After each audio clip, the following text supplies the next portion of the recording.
J'écoutais ce matin une émission avec philosophie, avec la nouvelle titulaire de l'émission, Aïda, je ne sais pas comment, et on parlait de la question des créoles, des métis, des mulâtres, etc. Et c'est intéressant de se poser la question de savoir si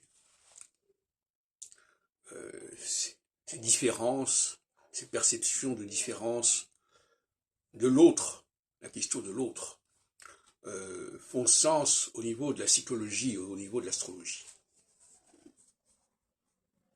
Et je répondrai bien entendu que oui, et même je dirais plutôt que c'est plutôt l'inverse. C'est plutôt l'astrologie qui donne du sens à ces catégories. Mais elle leur donne du sens d'une manière cyclique, c'est-à-dire par un processus de mouvement. Le mouvement est essentiel. S'il n'y a pas de mouvement, ce n'est pas significatif. Si le mouvement n'obéit pas à une certaine sinusoïde, ce n'est pas significatif.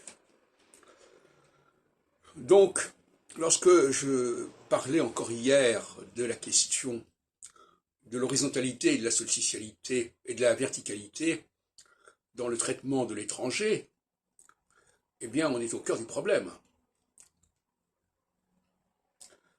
Il est évident qu'il ne s'agit pas d'affaires individuelles ici. Il s'agit d'un collectif. On est dans une identité collective. L'astrologie ne peut pas travailler sur l'individuel. Ça, c'est un point essentiel.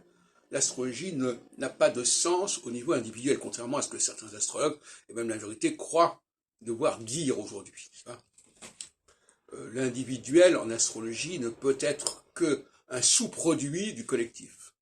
C'est-à-dire ne peut s'établir qu'à partir du moment où on a déjà balisé le collectif. Il ne s'agit pas que ce soit un point de départ. Et donc il faut maîtriser les structures collectives. Or, le problème, c'est que l'astrologie dispose d'un arsenal au niveau individuel qui est absolument pléthorique, mais que dès qu'il s'agit de traiter du collectif et la psychologie collective, eh bien, il y a un manque, il y a une carence, une lacune, et c'est cela qu'il s'agit de combler, bien entendu.